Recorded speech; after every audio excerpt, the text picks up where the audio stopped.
Oh, wow. So it looks like there's 74% of chronic migraine people that are living with it today, and that is a lot. Um, Thank you for being here. For me, it's very difficult to come on weekends because I tend to get let down migraines on Saturdays and Sundays. So you made a huge step just by being here today, and thank you. Okay. So just to give you a little background of my story, I had my first migraine attack when I was 5 years old. It's actually my first memory that I ever have. I was at my cousin's baseball game and we were playing and we went to ice cream after, and I had a migraine attack and threw up 3 times. And I remember my mom carrying me and me counting them on the way back as we were going to the car. And it's sad for me to think that I was young enough to be held and experiencing this, which is then just been the course of my life. So I wasn't diagnosed right away. My mom and both of my grandmothers have lived with migraine. So they pretty much knew what it was when I first had my attacks. And back then we put a cold washcloth on my head and, just tried to get through it. So I've lived with migraine my whole life. As middle school came on and hormones came on, it changed. I was getting them frequently. I was an athlete that triggered them quite a bit, but I feel fortunate that I was able to do as much as I was. And then when I was in high school before going to college, that's when I got my diagnosis because my mom didn't want to send me to college, thinking that it could have been a brain tumor or something else other than migraine, because migraine is such a complicated thing. I think, you can live with it forever, or you can live with it, without ever being diagnosed. And it's something that it's just passed over, unfortunately. So, and like I said, I went to a neurologist and then I went off to college and I had received medication that I was not knowledgeable about. It was the first time that I really learned the side effects of medication and the effects that it can have on me. So I realized that the doctor wasn't a great fit for me at that time because I wasn't told about these things. I wasn't told how to get off the medication correctly. And it really was a trial and error at that time. And I learned a lot of lessons, just that I was expecting to go to a doctor and for them to hand me a cure to all of this. And that wasn't the case. So I think just learning that my health is my responsibility also. And I can't just walk into a physician's office and say, hand me a pill and I'm going to be cured, because that's just not it. That's why I was so excited to find Miles for Migraine, and that their funding for the races go to helping doctors and encouraging doctors, because so many of us don't have good care. Luckily in Cleveland we do, but I think I've talked to a lot of my friends that they drive hours to go find a doctor that they can connect with. And as we know, driving is not easy. Receiving medication and then driving home is not easy. So I think encouraging more doctors and more knowledge all around is just so important for all of us.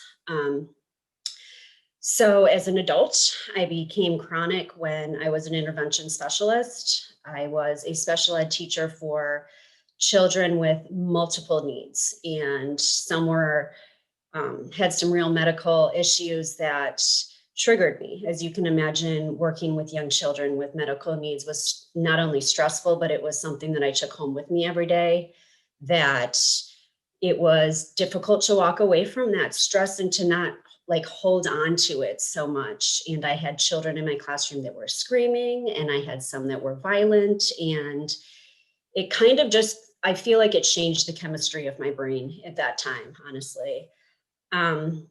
So I ended up staying home and having 2 children. Both of my pregnancies were dramatically different. Everyone said, oh, just get pregnant and, you'll be fine. And I was bedridden for 20 weeks with my daughter. And then I woke up the next day and it was gone. And I didn't get another migraine attack until she was maybe 8 months old, when I started to wean my breastfeeding at the time. So it was just, it was insane that it was like I was just in bed and couldn't move, and it just turned off with, with these hormones. So both of my children were very different. And When my youngest was about 18 months old, my husband was traveling about 65% of the time. I was home alone with my kids. And I remember just sitting on the floor saying, I need to tell my story. Like, I know I'm not alone, but I'm not really sure where to go and who to talk to. I've always had a really great support system, but I wanted to talk to someone that was like me. They're just, there's a difference with when people feel it versus are sympathetic towards you. So at that time, I started the blog, My Migraine Life, and I didn't even know what a blog was. I did very little social media, and it was like, I'm just going to tell my story and see where it goes. And it had stemmed now 6 years later to something that really fills my heart and my soul and is inspiring for me. And the more I get into it, the more I want to help. So I really hope that today you're like inspired by this. With living with migraine my entire life, I really have gone through a grieving process, and I think I pretty much will always live in all of these things. But as you can see, just like our health, our grieving process is not linear. It's not like we work through these steps and then we're cured. I'll have days that I'm feeling great, and then I slide back into anger, or I slide back in. I've been in denial many times. I have been taught the lesson that migraine teaches me, and I have repeated it before. It's a lot to learn from, and it's hard to accept. Really, the acceptance was really the hardest part for me, because I didn't want to be, I don't know, I just didn't want to be sick with it. And I have found that I recognize these stages, and I can try to push myself into other things and allow myself to have those feelings. So with the acceptance came my advocacy. And like I said, I started my blog. I find that writing is an excellent outlet for me. I have trouble speaking, and a lot of times I have brain fog. A lot of times I walk away from conversations thinking, oh, I should have said this, or I wish I would have said this, and everything like that. So I find that writing is just very therapeutic for me and telling my story. And I also think that advocacy is a privilege. I have had many events that I've had to cancel for my advocacy, and because I'm not able to. And most of us have and find times that they are not able to advocate, and they are not able to use their words.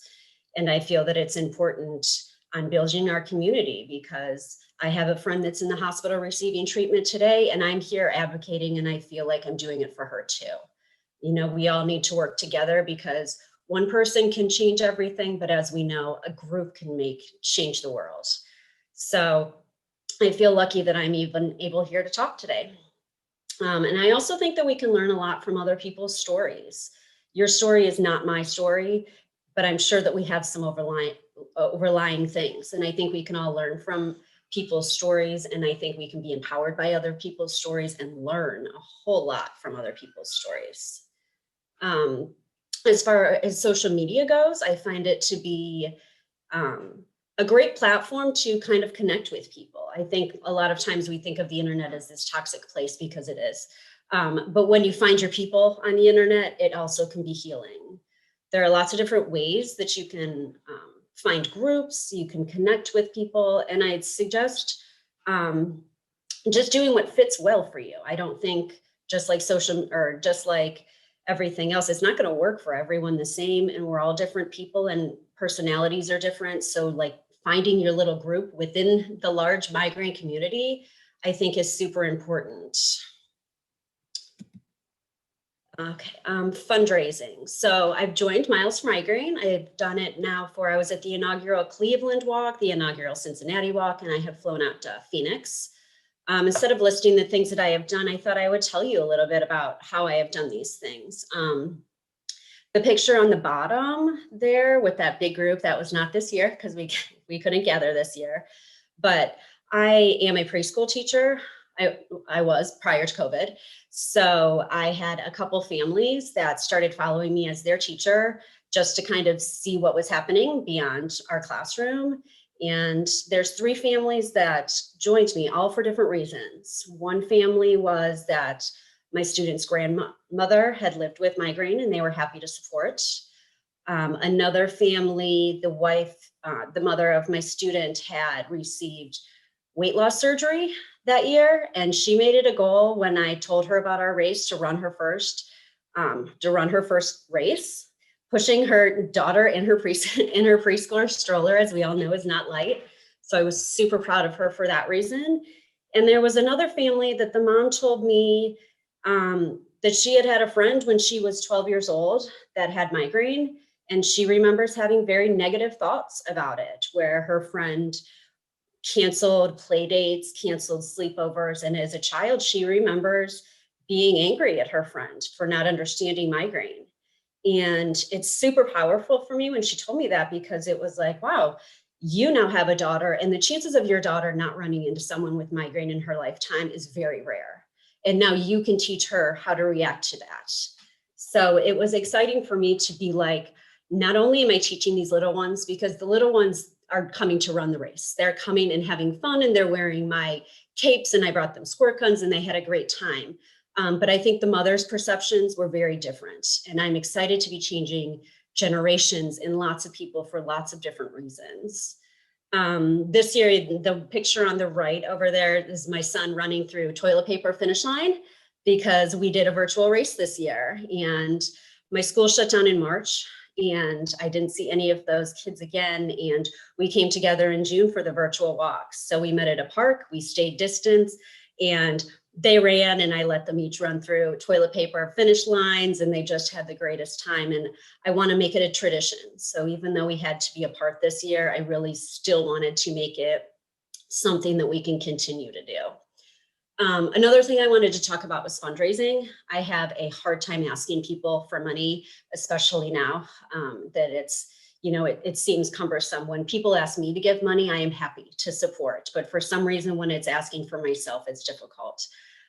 So we've done it in two different ways. My husband works for a large corporation, and Miles for Migraine provides a letter that we altered. We gave my story, or how it affects our family, and then what Miles for Migraine had provided us. And my husband sent it out to a bunch of people he works with. And it was interesting to see what they came back with also. I had many people saying, oh, my wife, my daughter, different people. And also there was a woman that had seen us at a juvenile diabetes event. We have no association with JDRF, but we feel it's important to support. And she said, I saw you at my event.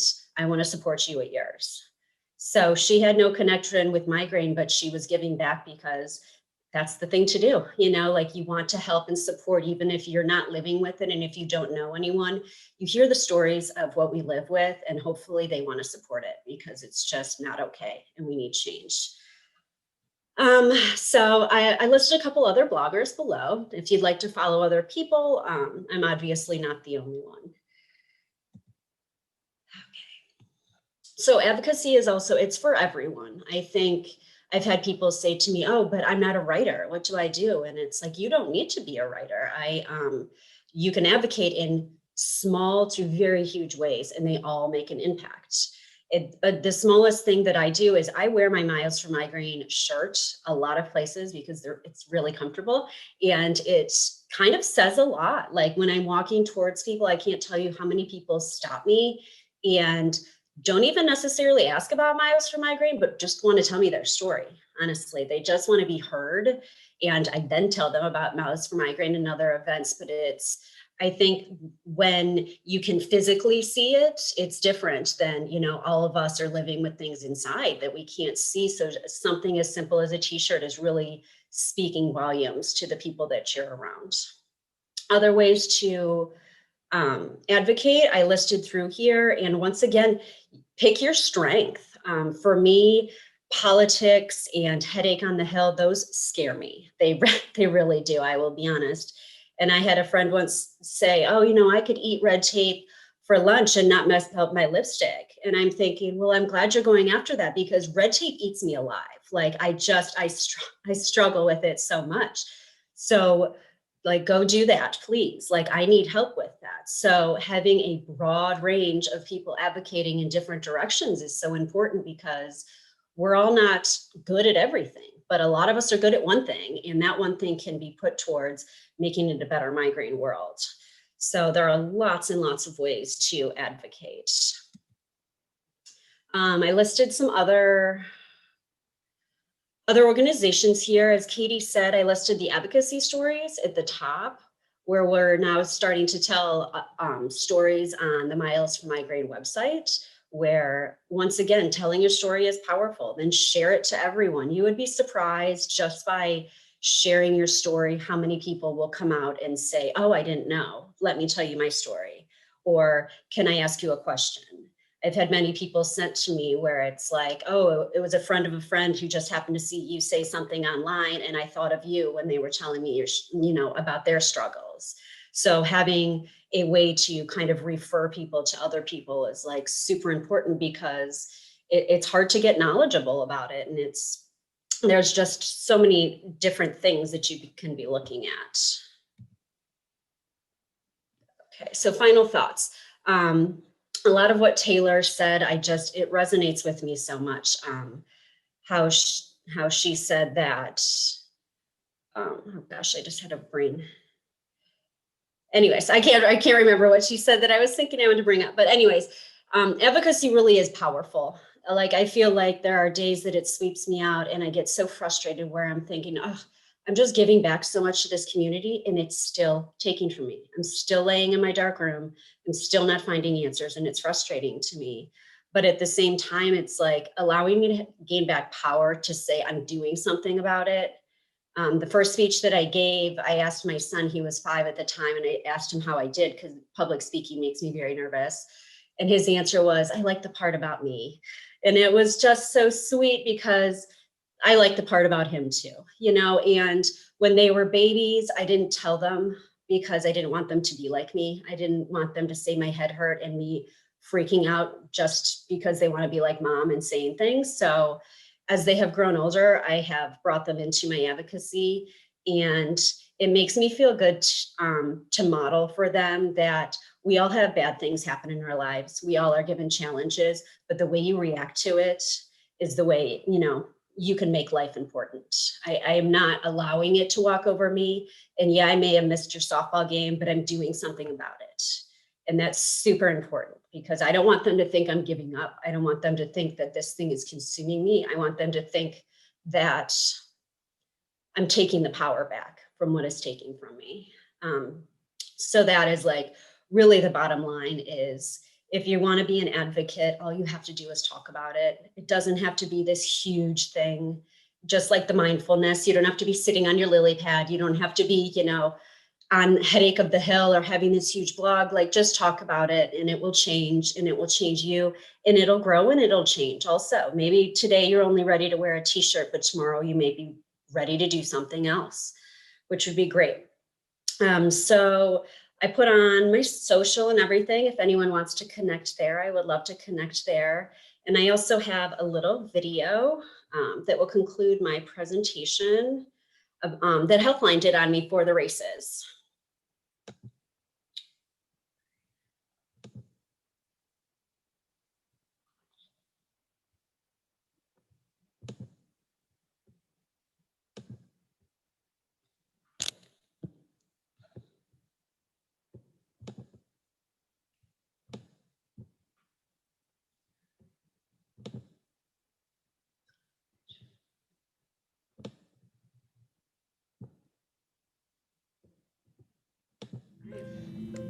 Is that up, Katie?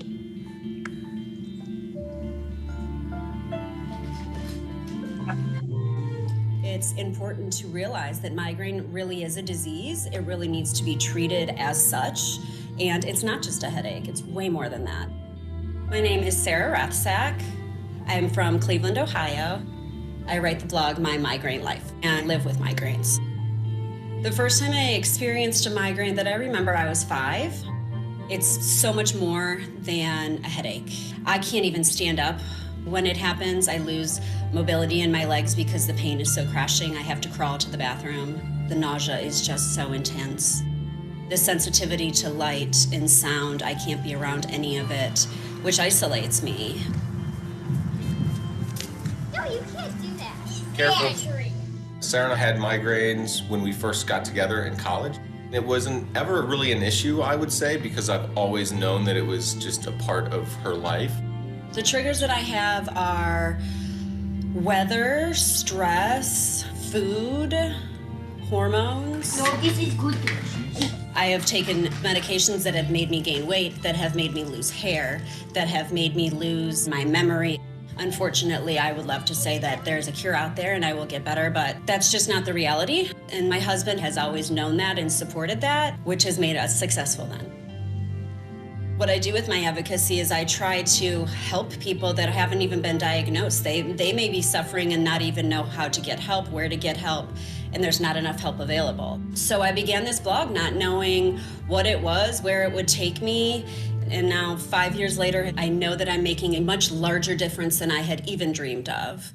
The migraine community is a group of powerful people.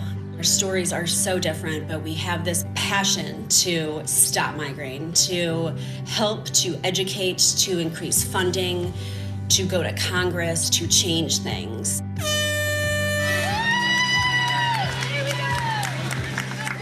Miles for Migraine is a nonprofit organization that has races, but they're really not, because it's an event to bring people together, and it's to raise funds for fellowships that encourage doctors to do research and for doctors to continue their education in the neurology field. Even if you just go to the event and you can't walk, go enjoy the speeches, meet the people. This is a movement that we are creating. All the things that I love to do in my spare time. Migraine stole all of those things from me. I spoke in the Cincinnati Miles for Migraine walk and woke up that morning with a migraine. I wasn't sure if I'd be able to do it, and I did. I still have many days I'm forced to retreat to my cold, dark room and rely on medication and sheer will to get me to the next day. But because of you and Miles for Migraine, I see change. For the run this weekend, I'm a walker. Everyone means more and more to me. I have a team of over 20 people here today. Seeing these faces and the people supporting me, I just never seem to get used to all of the love surrounding all this migraine community. And if you're someone who feels isolated and people don't really understand what this is all about, talk to Sarah. Team Migraine Life has raised over $3,000 for the walk, which is huge, and I feel really, really proud of it. It's not okay that this is happening to me, and that's really the big takeaway that I want my children to learn. The more you inform yourself, the more you can inform others. The more battles you fight, the more you will win, and it will help us all.